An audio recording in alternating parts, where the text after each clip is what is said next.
Good morning, it's June 10th. This is To My Liberal Friends. I get a little tired hearing the media parrot Democratic talking points, telling us over and over that passing the big beautiful bill will lead to an economic disaster and a recession. They firmly believe that if you say it enough times, the people will believe it because they've heard it being said. This past week, a group of 300 plus economists joined together to sign a letter stating the real truth.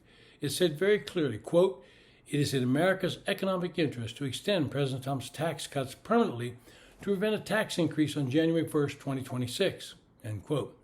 This is true because the 2017 bill was passed under the reconciliation process, and therefore it only lasts 10 years. It will expire at the end of this year.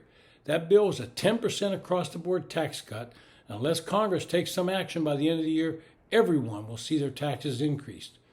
Allowing federal taxes to increase as scheduled under current law would lead to less than desirable outcomes. Wells Fargo estimates, for example, that average monthly job creation nationally would slow dramatically from 133,000 last quarter to 25,000 the next quarter before turning negative in the final quarter of the year. We hear Republicans like Senator Rand Paul decry the size of the deficit, and I share his concern and demand further cuts in spending be done. I wish that could happen, but I don't see it happening simply because of special interests in Congress. But what he and others should be concerned about is that the quickest way to balloon the deficit further is by allowing the U.S. economy to stall, or even worse, slip into an outright recession. Something that gets lost in debate is that taxes will be going up for everyone if the Congress cannot come to an agreement. As I said, the 2017 bill significantly increased the standard deduction, and the current House bill increased it yet again to $32,000.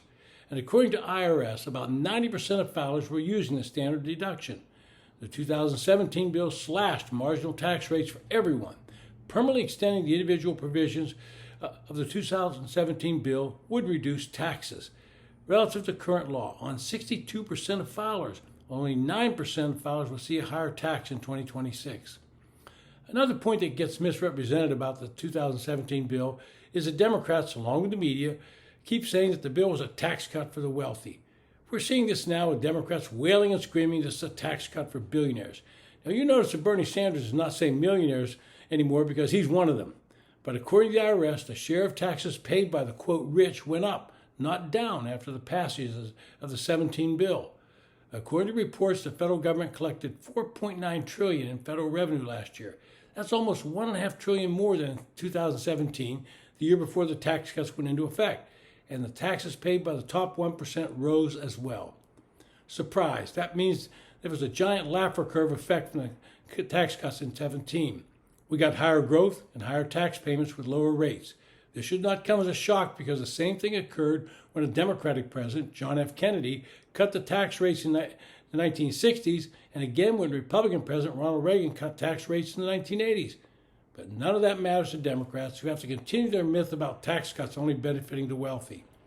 Another point in the bill, both in 2017 and now, is the impact it has on business. The 17 bill reduced the corporate rate from 35%, one of the highest in the world, to 21%. Now, Democrats screamed and yelled about that, but they seem to forget that President Obama proposed reducing it to 22% to stop the corporate inversions where companies were moving their tax status to lower tax country. As an example, Ireland has a 12.5% rate. The 2017 bill also closed multiple loopholes and resulted in businesses expanding and in many cases bringing jobs back to the United States. Treasury Secretary Scott Bessent recently tweeted, quote, "A $4 trillion tax hike next year would devastate American businesses and families," end quote. On this, those over 300 economists agree. That is exactly what would happen if there's not an extension of the cuts made in 2017. Because the bill, like this one, was passed under what is called reconciliation, it will expire at the end of this year, and everyone's taxes would increase by about 10%. For those reasons, it's imperative that the Senate consider this bill seriously, and that any changes they make are ones that can be agreed to by a majority in the House. To do anything else would be a disaster for all Americans. We would surely head into a recession as all those tax cuts from 2017 expire and every single American sees their taxes head upward. This has been To My Liberal Friends. Thanks for listening.